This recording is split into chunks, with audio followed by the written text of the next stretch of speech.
Assalamualaikum warahmatullahi wabarakatuh. Selamat sore, bertemu lagi dengan Channel Madu Maribaya. Seperti biasa, kita akan sedikit bercerita dan berbagi untuk mewujudkan bagaimana kualitas madu itu terbentuk dan seperti apa kuantitas madu yang ada di daerah masing-masing. Kualitas madu ditentukan bukan dari hasil, tetapi ditentukan dari berapa banyak vegetasi yang ada, baik vegetasi alami ataupun vegetasi tambahan yang ditambah dengan pengkayaan tanaman di daerahnya masing-masing. Di dalam kesempatan sore hari ini kita akan berusaha membagikan informasi dan pengalaman, karena pada dasarnya di wilayah kami ini kurang lebih 75%-nya itu bunga kaliandra, dan 25% mungkin itu tambahan sebagai pengkayaan tanaman. Dengan kualitas madu yang ada, mungkin bisa dikatakan cukup berkualitas, karena sekitar 400 spesies tanaman ada di lokasi budidaya madu maribaya ini. Sedangkan secara kuantitas hasil di setiap stuk atau kotak ketika kita panen itu pun bisa dikatakan melimpah karena dari vegetasi utama tadi. Setelah kita melakukan kajian dan pencatatan, mungkin secara baik secara kualitas maupun secara kuantitas di tempat kami ini memenuhi standar untuk berbudidaya lebah madu, pada khususnya Apis cerana. Nah, kami pun bermaksud atau memiliki tujuan yang sama. Mudah-mudahan di tahun ini kita akan coba berbagi benih kaliandra. Kita nanti akan konfirmasi ke pihak yang berwenang, terus kemudian nanti apakah daerah mana yang berharap biji kaliandra, kita akan kirim secara cuma-cuma. Mudah-mudahan nanti ketersediaan bibitnya ada, biji kaliandranya ada, kita akan kirim secara cuma-cuma dan berharap vegetasi kaliandra bisa berkembang, madu pun bisa meningkat. Itu tujuan utama, agar binatang penyerbuk pada khususnya lebah madu, secara umumnya binatang-binatang yang lain bisa berkembang, bisa menjadikan potensi daerah masing-masing lebih baik dari hari ini. Mungkin itu tidak berlama-lama, kita akan berikan contoh dengan vegetasi yang ada di lokasi tempat kami, seperti apa populasi lebahnya, seperti apa potensi madunya. Ikuti terus Madu Maribaya. Nah, ini pun sama kotak gelodok. Ini usianya di sini sudah lebih dari 3 tahun. Sudah tidak beraturan karena memang sudah rusak. Awalnya sama dari jebakan. Ini apabila musim panen, kita panen sekali.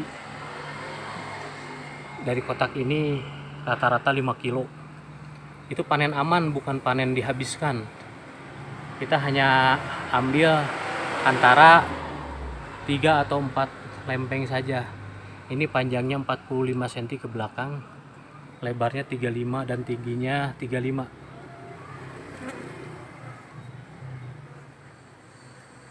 Semangat dengan kotak gelodok, tidak usah merubah tradisi yang ada, tetapi untuk ke depan membuat kotak dengan prem tidak ada salahnya. Jadi beberapa versi kita gunakan. Luar biasa.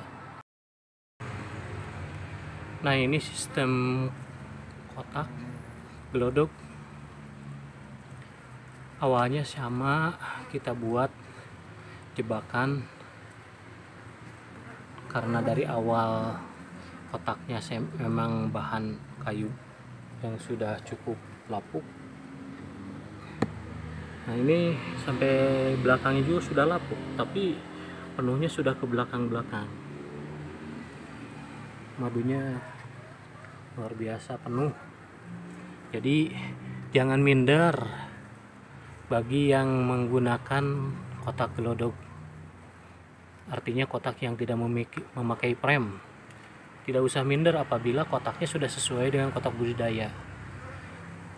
Masalah panen, asal kita tepat, tidak akan mengganggu larva yang ada. Ini 4 hari yang lalu kita pindah dari kotak jebakan ke kotak budidaya. Karena dari kotak jebakan terlihat sangat penuh, terus pas dicek ternyata madunya sangat banyak, ya kita pindah ke kotak budidaya yang ukurannya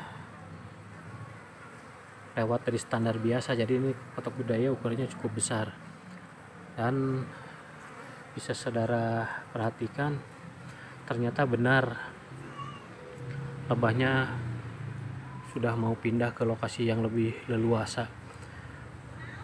Tanpa ada sekat ratu, tanpa ada penjara ratu, dengan teori langsung pindah prem ini sangat akurat dan langsung betah dijamin.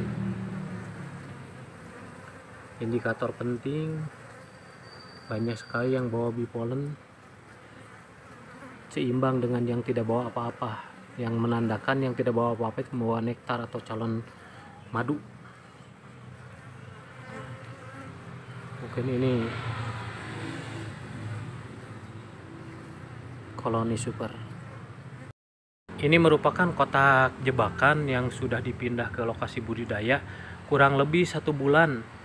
Jadi pertama di lokasi jebakan itu seminggu setelah diisi dibiarkan dulu, karena harus yakin dulu di dalam sarangnya ini ada larva, supaya ketika dipindah ke lokasi budidaya lebah tidak merasa kosong. Jadi untuk adaptasinya itu lebih baik dibanding lebah yang baru masuk kemudian dipindah, itu rentan. Jadi kita dibiarkan dulu benar-benar betah. Kemudian setelah betah minimal 1 minggu baru dipindah ke lokasi budidaya. Dan kita akan coba dilihat dalamnya apakah sudah ada madu atau belum. Apabila sudah ada madu, banyak larva juga, ini beberapa hari ke depan wajib segera dipindah. Karena apabila tidak dipindah, untuk musim madu ini tidak akan bisa banyak yang kita panen. Dan satu hal, untuk pemindahan lebah dari kotak jebakan ke kotak budidaya ini syarat utamanya yaitu ada madu, ada larva. Jadi apabila kedua hal itu banyak didapat di kotak jebakan, baru kita bisa tentukan pemindahannya. Itu kita akan buka seperti apa di bagian dalamnya. Ini perlahan saja kita buka. Ini sudah nempel ke bagian atas. Wah, kita intip sedikit. Wow.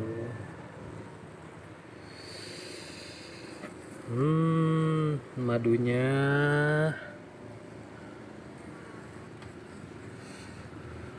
bagian dalamnya. Wah, bukan kaleng-kaleng. Ini benar-benar harus dipindah karena madunya sudah terlihat jelas sangat banyak dan benar-benar sudah penuh. Nah, madu full, kotaknya sudah sangat sesak nih, harus benar-benar dipindah. Tapi nanti kita akan tunggu waktu dan cuacanya bagus. Apabila cuacanya hujan tidak boleh, atau gerimis tidak boleh juga. Ini sudah harus cepat-cepat dipindah.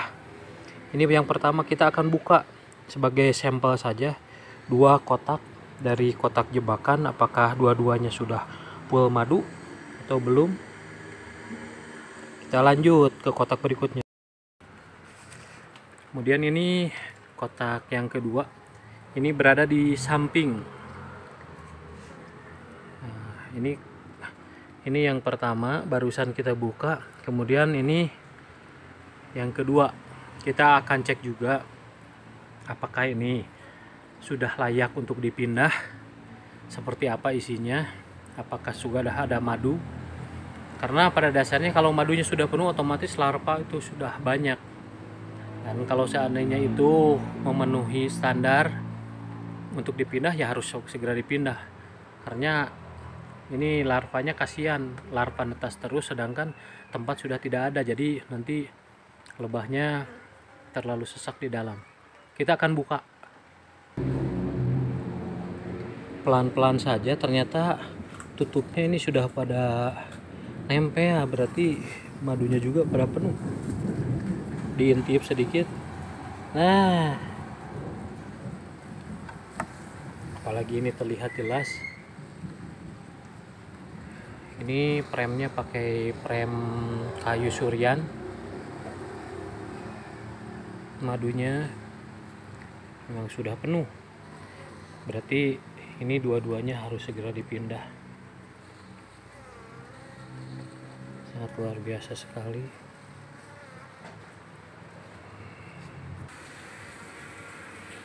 Jadi sebenarnya dari awal kita sebelum dibuka sudah yakin isinya, karena lebahnya ini ternyata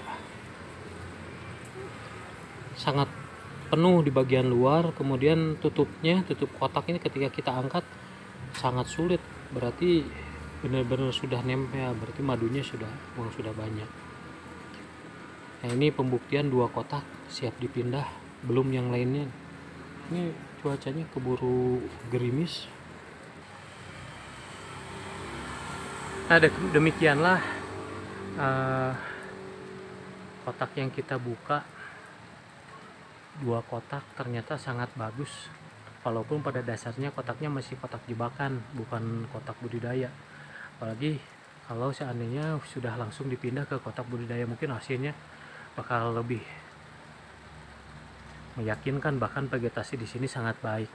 Dan kenapa kita selalu mengatakan dan mencoba untuk menghimpun bibit kaliandra, karena yang kita rasakan dalam berbudidaya lebah madu dengan vegetasi kaliandra di beberapa lokasi menghasilkan madu yang sangat banyak dengan kualitas madu yang lumayan sangat baik. Karena kaliandra sebagai nektar atau polen yang utamanya, tetapi di samping itu ada tanaman perdu, tanaman kayu hutan, ada tanaman semak, dan itu merupakan tambahan vegetasi yang menjadikan madu berkualitas.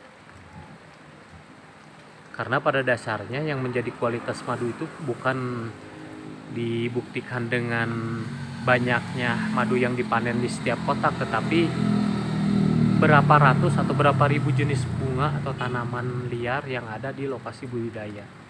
Sedangkan banyaknya madu yang dihasilkan dari setiap kotak itu merupakan tolak ukur kuantitas. Ya, mungkin itu yang bisa kami garis bawahi, dan mudah-mudahan musim ini kita bisa menghimpun biji kaliandra dan bisa dibagikan ke semua lokasi yang tidak ada tanaman kaliandra. Karena kaliandra ini sangat baik, di samping bunganya mengandung nektar dan polen, bunga kaliandra ini berbunga sepanjang tahun atau tidak ada musim. Jadi semakin padat kaliandranya berarti semakin sering kita panen madu. Ditambah ternyata lokasi-lokasi saudara yang ada di sebagian daerah itu lokasi tandus, kemudian datar, dan itu tidak akan mengganggu dari flora yang ada. Jadi penambahan kekayaan flora di setiap daerah itu mungkin akan lebih baik apabila ada tambahan pohon atau bunga kaliandra. Mungkin itu yang bisa kami sampaikan. Mohon maaf atas segala kesalahan dan kekurangannya. Kami hanya sekedar berbagi pengalaman, berbagi informasi. Mudah-mudahan bermanfaat, dan selalu ikuti channel Madu Maribaya. Silahkan like, share, and subscribe. Terima kasih. Assalamualaikum warahmatullahi wabarakatuh.